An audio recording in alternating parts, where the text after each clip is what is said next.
Ahí logran ver todos. Sí se ve, se ve. Profe, ya está la diapositiva. Sí, pásame en... Ahí está, el primero. Dame que 5 segundos, me voy a esconder pues te lo voy.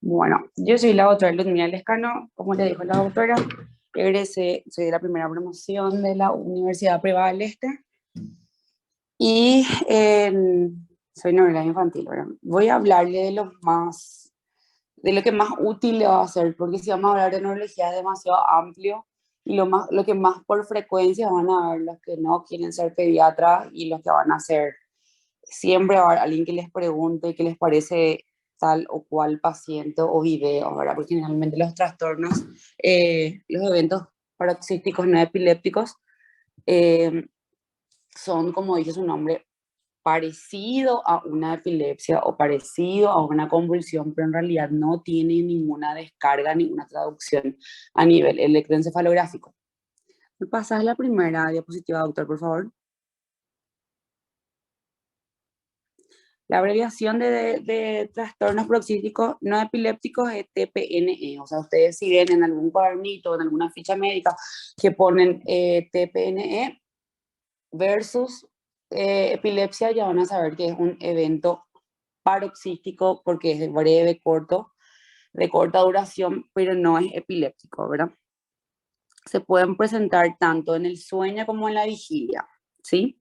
Se define como episodios que imitan o recuerdan a una crisis epiléptica y se caracterizan por una aparición generalmente brusca y de breve duración, originados por una disfunción cerebral de origen diverso, que tienen en común el carácter excluyente de no ser epilepsia. O sea, todo lo que no sea epiléptico, pero que parezca convulsión epiléptica, es un trastorno paroxístico no epiléptico, ¿sí? La incidencia es más elevada que la crisis epiléptica. Entonces, el 10% son trastornos paroxísticos no epilépticos frente a una convulsión epiléptica que solamente es del 0.8%. Aparecen en cualquier edad, pero es más frecuente en el primer año de vida. Siguiente. La Liga Internacional contra la Epilepsia, que es la ILAE, los divide en dos grandes grupos, están los fisiológicos y los que son pseudocrisis.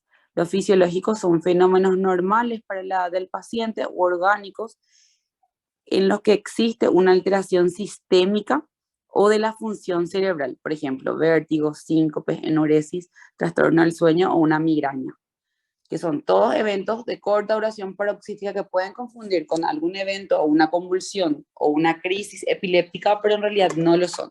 Y después están las pseudocrisis, que son episodios conductuales súbitos, no epilépticos, se sospechan de un origen psicógeno.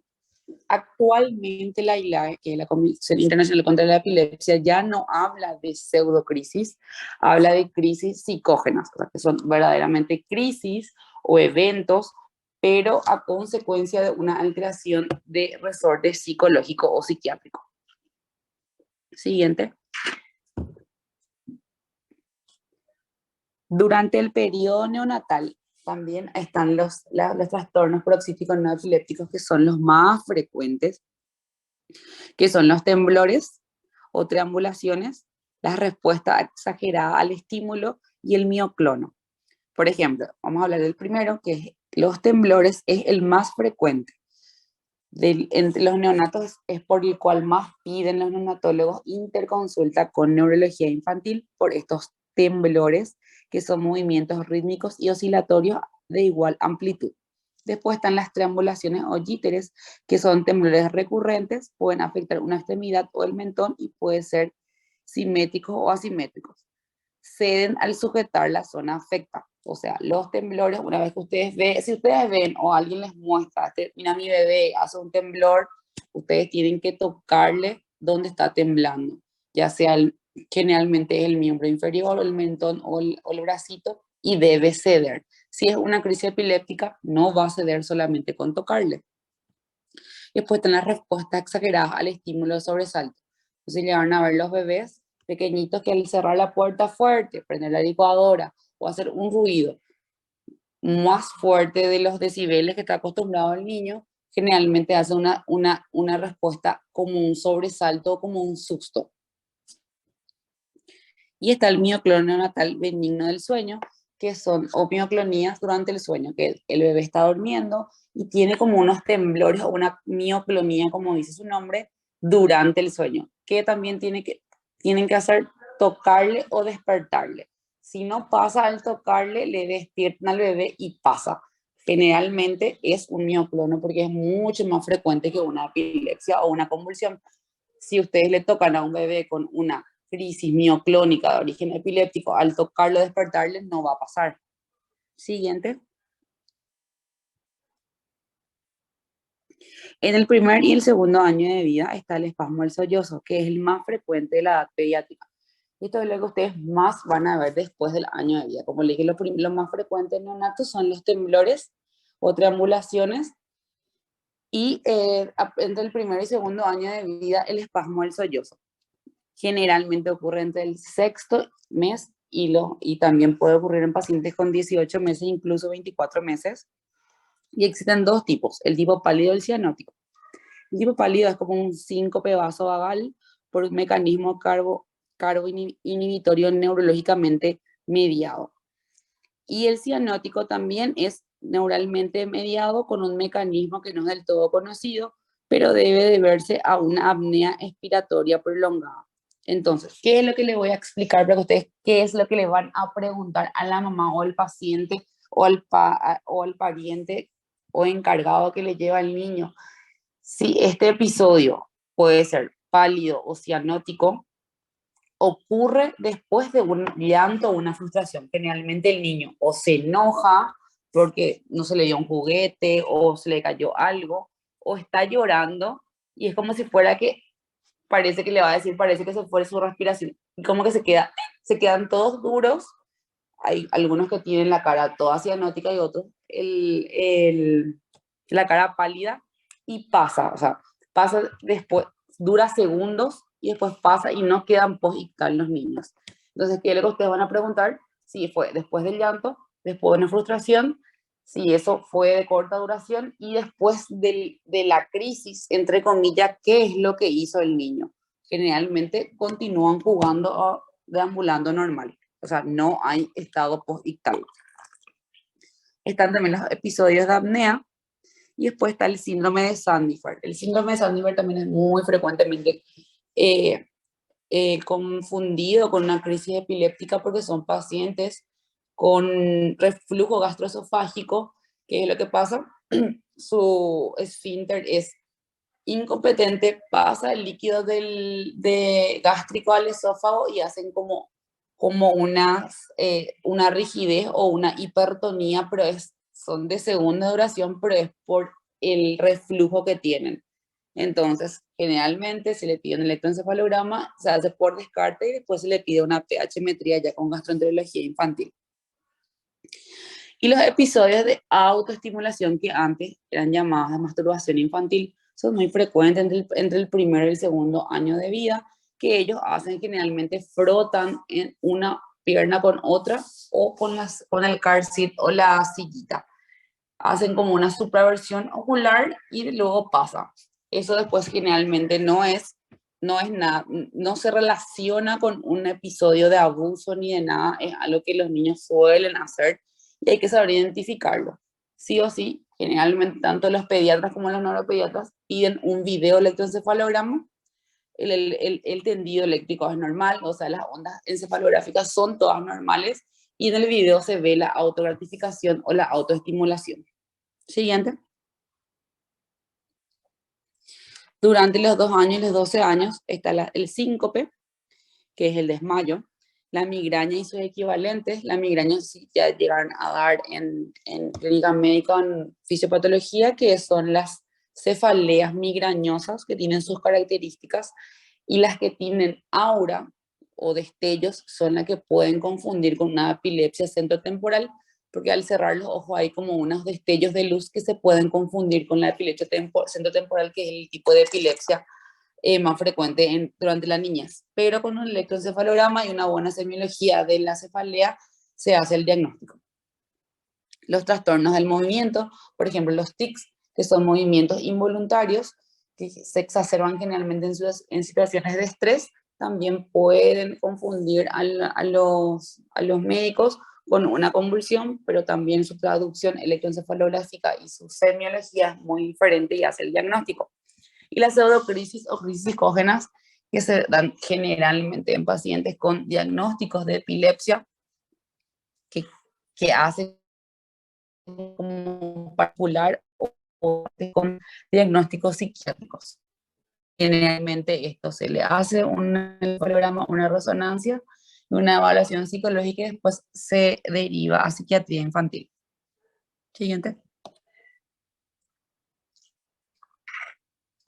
Bueno, eso es todo por la parte de trastornos de evento paroxístico no epiléptico. ¿Hay alguien que quiera preguntar algo o que no le quedó claro?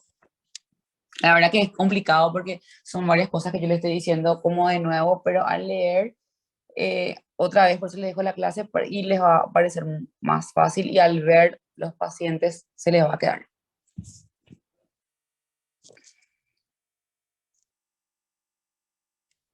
Si nadie no tiene ninguna pregunta, podemos pasar a la siguiente clase, que sería las convulsiones febriles. Bueno,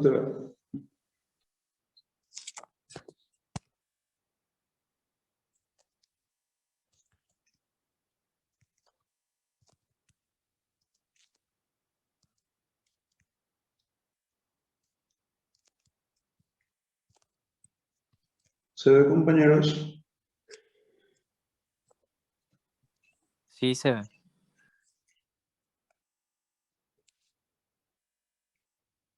Puedes poner la primera diapositiva.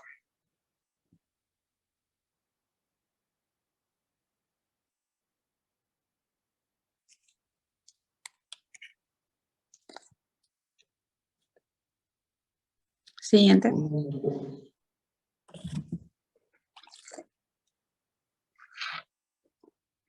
Bueno, vamos a hablar de convulsiones febriles. La convulsión febril constituye trastornos convulsivos más frecuentes que ocurren en los niños normales o neurotípicos entre los 3 meses y los 5 años. Se excluyen a los pacientes que tienen convulsiones asociadas a fiebre y evidencia de una infección intracraneana. O sea, eso quiere decir que un paciente que hizo una convulsión en contexto de una fiebre, pero que está con un diagnóstico de meningitis bacteriana aguda, no vamos a hablar de convulsión febril, sino el diagnóstico sería convulsión secundaria a una meningitis bacteriana aguda. Ocurre claramente en familias, no está definida de forma exacta la herencia, pero siempre que haya una convulsión febril es bueno preguntar si al papá, a la mamá, a los primos, los hermanos tuvieron convulsión febril, y casi siempre es positiva. Es de mayor incidencia en varones. La siguiente.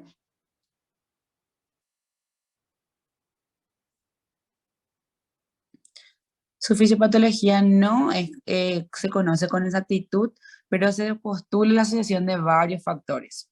El aumento de la circulación de las toxinas, inmadurez de los mecanismos de termorregulación a estas edades de la vida y la existencia de una capacidad limitada para el aumento del metabolismo energético celular al elevarse la temperatura. Esto es parece difícil, pero es en realidad, ¿qué es lo que pasa en realidad? Cuando hay una fiebre se liberan las interleuquinas, que habrán dado en fisiopatología o también en anatomía patológica, y esas interleuquinas hacen que como el mecanismo no está bien, la parte neurológica o el sistema neurológico inmune no está bien desarrollado todavía en estos niños, hacen que hagan como una alerta de que algo no está funcionando o que hay una alerta, por eso hay una fiebre, entonces convulsionan cuando sobrepasa ese límite que tiene el mismo cuerpo o el centro de la termorregulación. Siguiente.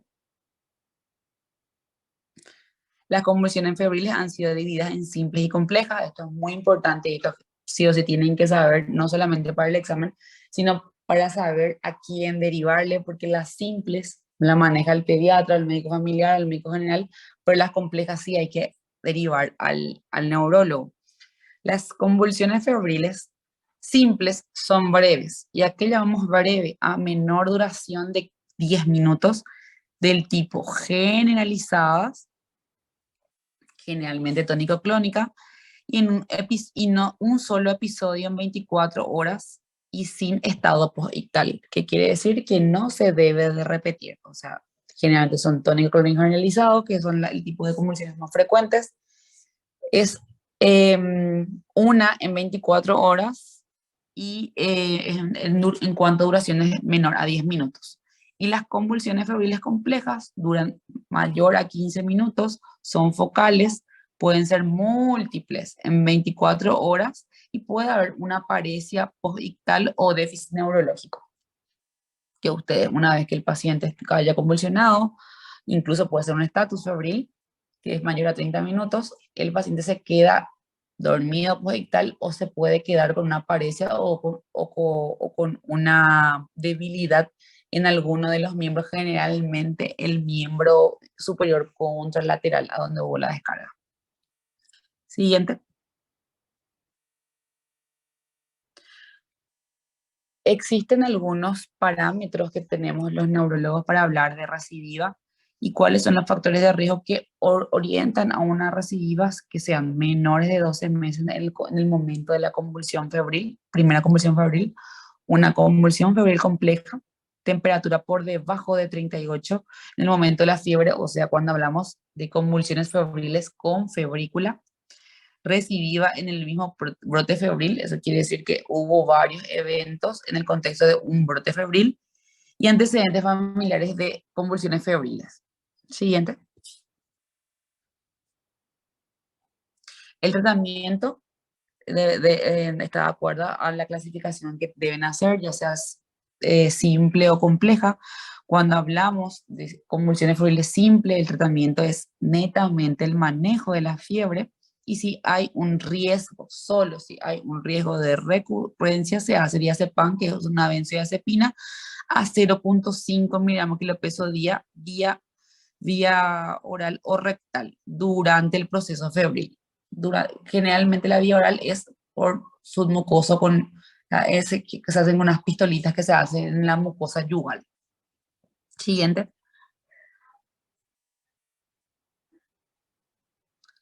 Cuando hablamos de las convulsiones febriles complejas, con un riesgo de recurrencia para convulsión febril, ya se hace una profilaxis intermitente con diazepam indicada durante los procesos febriles. Pero es importante saber que esto es meramente de libro, ¿verdad? Pero en la práctica las simples, manejo de la fiebre, y las complejas se puede hacer. Siempre manejo de la fiebre, evitar que tenga fiebre, explicarle a los papás que una vez que hagan 37,5 ya le debe hacer su novalgina o dipirona o paracetamol, más medios físicos que baño con agua templada.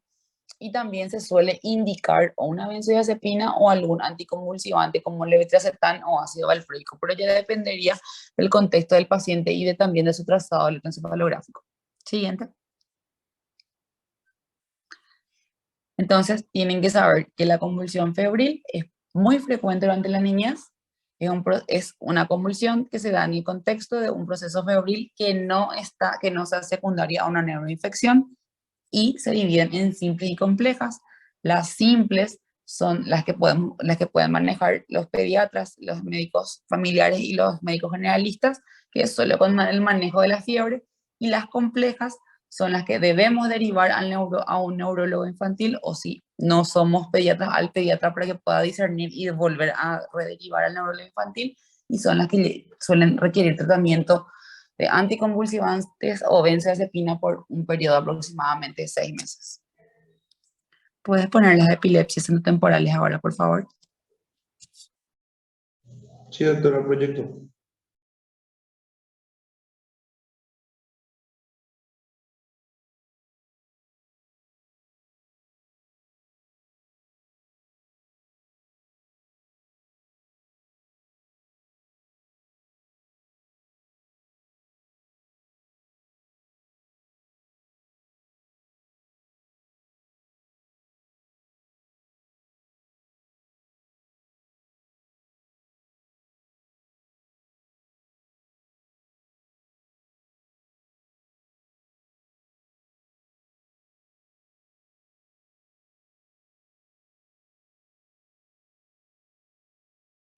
Ahí se ve, doctora.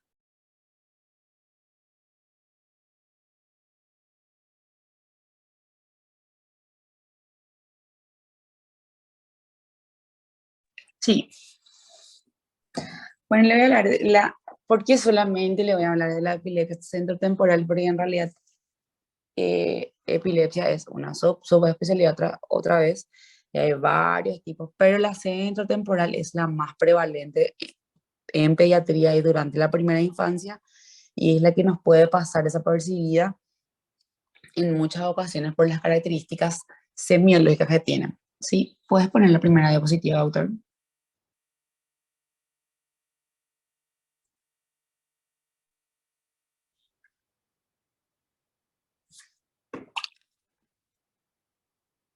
Bueno, por definición es una epilepsia focal. Deben saber que las epilepsias vienen focales y generalizadas.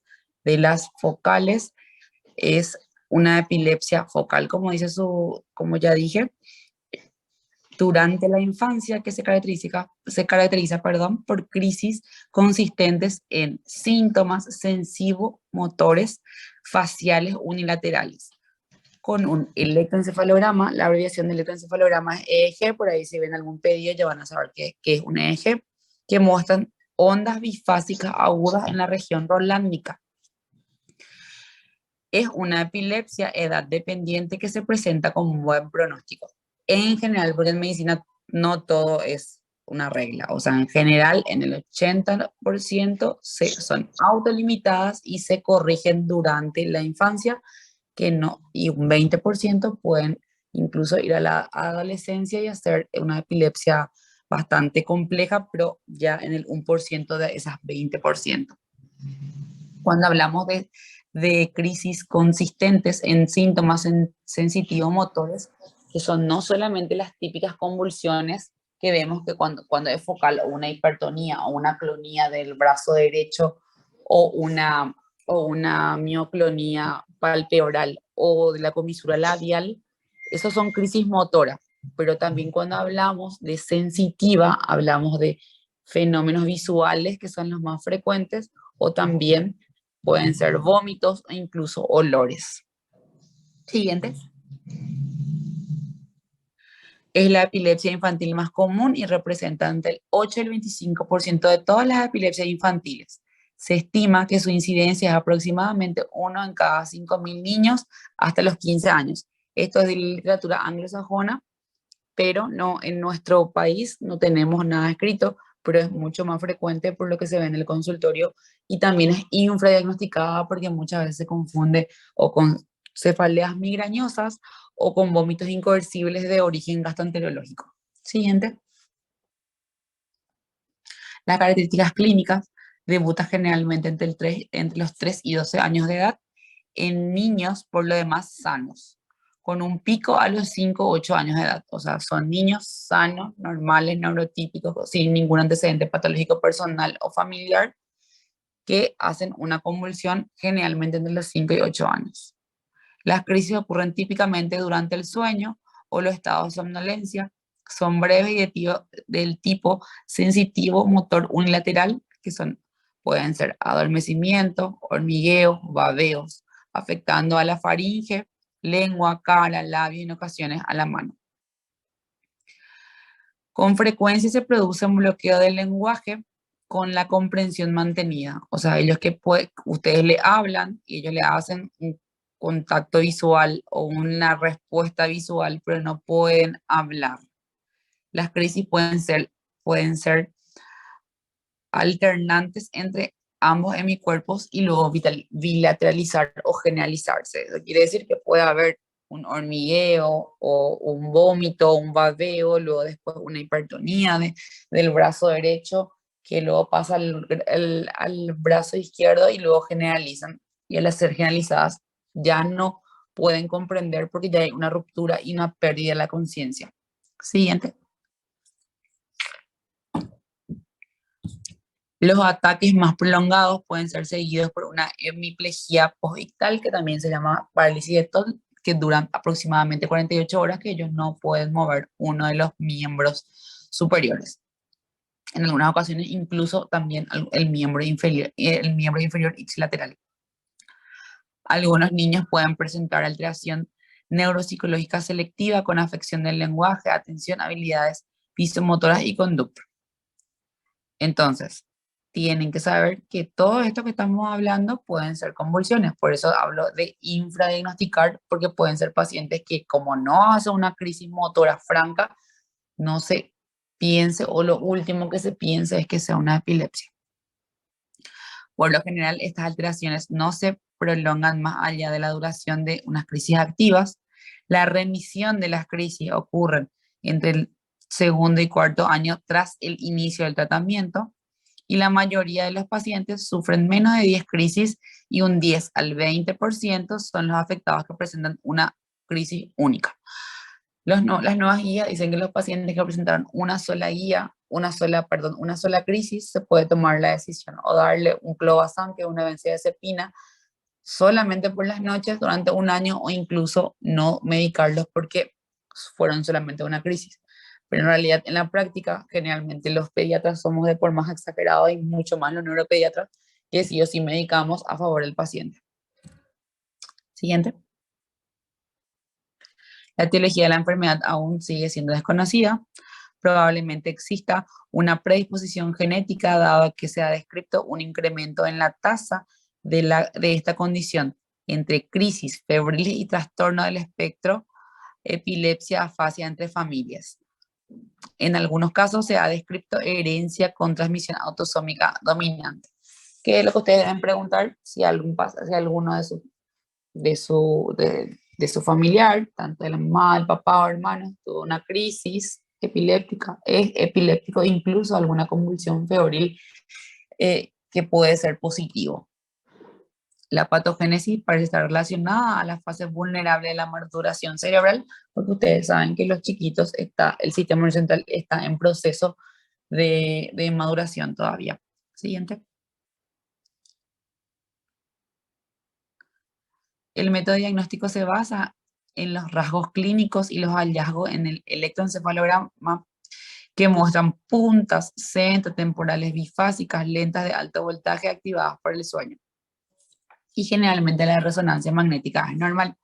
Cuando hablamos de puntas, generalmente en el electroencefalograma, hablamos de la parte centrotemporal, o sea, toda la parte donde se miran el electroencefalograma a su izquierda, hay como unas letritas donde hay las P, la C y la CZ, hay descargas epileptiformes que se exacerban con el sueño. Por eso en pediatría se pide el electroencefalograma durante el sueño y la vigilia, y con deprivación de sueño. ¿Qué quiere decir eso? Que generalmente, si el paciente se va a hacer a las 9 de la mañana su electroencefalograma, a partir de las 2 de la madrugada ya no tiene que dormir, para que tenga sueño en ese momento, y en ese momento de adormecimiento o entra transición vigilia-sueño, donde generalmente hay más descarga, nosotros podamos grabar en el electroencefalograma esa descarga. Siguiente. Ahí se ve, eso es un electroencefalograma. Si ven de arriba para abajo, en la segunda línea está F3 y C3. Cuando estas rayas, las rayas son, acá son 10 segundos, o sea, cada raya, entre una raya y la otra hay un segundo, ¿verdad? Eso quiere decir eso, y el siguiente son puntas centrotemporales. Después puedes pasar en F4 y C4. No sé si están viendo que son más grandes las descargas, es porque su foco está en el F4, C4, ahí, esa misma son. Si voy a describir neurológicamente, estamos hablando de una espiga de alto voltaje seguido por una onda lenta. O sea, es muy parecido al electroencefalograma, y esa pancita es una onda lenta, ¿sí? Este electroencefalograma tiene una descarga, su foco sería en F4, C4, pero difunde contra el lado lateral. Entonces, probablemente podamos decir que este paciente habrá hecho una crisis focal, que luego pasó al lado contrario del hemisferio y después generalizó. con el electroencefalograma, pero siempre después preguntamos cuál fue la semiología. Siguiente. El diagnóstico diferencial incluye otras epilepsias focales idiopáticas de la infancia, que es la epilepsia occipital benigna de la infancia, la de tipo Panayotopoulos y la de tipo Gastaut, y otras posibles etiologías causantes de síntomas similares que se excluyen con una resonancia magnética cerebral. ¿Por qué? Porque la resonancia magnética cerebral en las cintas temporales son normales. Siguiente. La mayoría de los pacientes que experimentan una o pocas crisis no precisan tratamiento, como les había explicado. Sin embargo, los pacientes con crisis frecuente, que son entre el 10 y el 20%, pueden recurrir a tratamiento por un tiempo limitado. En los casos es preferible el tratamiento con carbamazepina o valproato, aunque en casos excepcionales la carbamazepina puede tener efecto paradójico. La carbamazepina es por excelencia un fármaco antiepiléptico, un FAES, para crisis focales.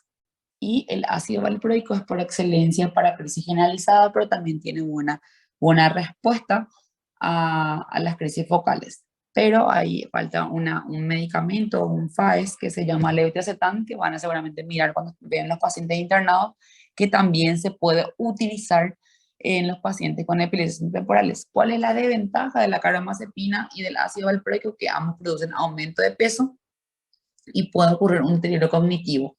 Sin embargo, el levetiracetam no produce un deterioro cognitivo, no hay aumento de peso, pero el precio es casi 3 veces mayor.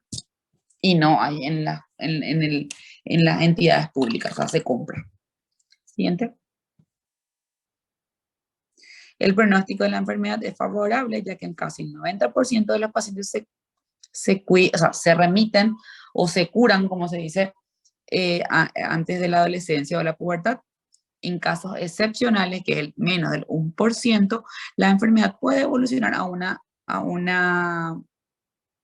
una enfermedad recurrente atípica con trastornos lingüísticos, neuropsicológicos y de la conducta, y en estos casos el tratamiento agresivo con esteroides podría cambiar la progresión de la enfermedad con posible remisión de los trastornos neuropsicológicos. Eso es meramente para el neurólogo infantil, y paciente se interna, se le hace corticoides, generalmente metilprednisolona, y se le trata como una epilepsia refractaria.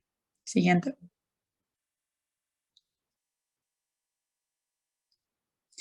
Esto es más epidemiológico. Siguiente. Y ahí está la bibliografía. Entonces, ustedes siempre tienen que tener en cuenta que no solamente las convulsiones clásicas, la que todos vemos, la que los pacientes, ustedes tienen que saber la semiología para direccionar el interrogatorio y la historia clínica, porque muchas veces los pacientes creen que solamente convulsionan lo que ven en las novelas o en las películas, la típica convulsión tónico-clónico generalizado. Ustedes tienen que preguntarle si el paciente se quedó, al despertarse, se quedó babeando, o vio como bichitos, o destello de luz, o un hormigueo, o olió un olor diferente, o ruidos, o tuvo frecuentes vómitos que el gastroenterólogo infantil descartó de origen gastroenterológico. Pídanle un electroencefalograma o derívenle a un neurólogo infantil. ¿Alguien tiene alguna pregunta? En el chat no hay ninguno, doctora. No sé si los compañeros quieren preguntar algo. Doctora, yo tengo una pregunta. Sí, ¿cómo te llamas, doctora? María José Carballo, ¿Qué tal, María José? Te escucho. ¿todo bien? Quería saber si nosotros cuando recibimos un pacientito que pensamos que tuvo una convulsión, nosotros deberíamos pedir sí o sí un electroencefalograma como para hacer un descarte, o eso depende de la clínica nomás.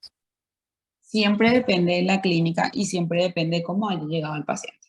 Generalmente la urgencia o en un centro de unidad familiar llegan posictal, muy pocos son los que llegan con la convulsión, ¿verdad? Entonces hay como una disyuntiva le medico, no le medico, le pido, no le pido el electroencefalograma, o qué hago con el paciente. Siempre la clínica es soberana. Si ustedes están seguros o ustedes ven que es una convulsión y es el tercer evento repartido en 24 horas, o sea, quiere decir que ponele, hoy martes convulsionó, en 15 días volvió a convulsionar y en 2 días después convulsionó, son tres eventos separados, más de 24 horas, ustedes ya pueden iniciar un fármaco antiepiléptico, generalmente a dosis baja, y le piden su electroencefalograma y le derivan al neurólogo infantil. ¿Qué pasa cuando estamos en el interior o cuando somos médicos internos o cuando somos el doctor de la familia o el doctor del barrio? Siempre me ocurrió a mí, le va a ocurrir a ustedes, le van a preguntar, y ustedes deben siempre a favor del paciente preguntar, indagar la clínica, pedir un electroencefalograma o si no están muy seguros, derivarle a un neurólogo infantil. No sé si te respondí bien algo más puntual que quieras que te responda. No, doctora, está bien. Muchísimas gracias.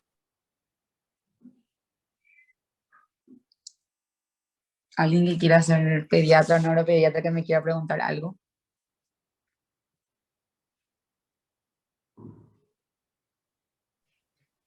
Parece que ya no, doctora. Bueno, y eso es todo por la parte de neuropediatría. Como les digo, es demasiado amplio porque es una subespecialidad, es una rama otra vez de la pediatría, pero es lo que más ustedes van a ver. Ustedes están en el 5º año.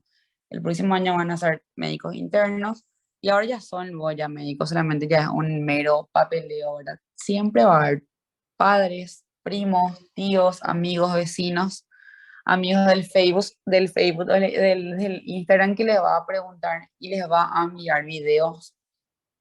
Por eso yo traté de esquematizar la parte de eventos paroxísticos no epilépticos, porque siempre le van a enviar a ustedes para que más o menos se orienten.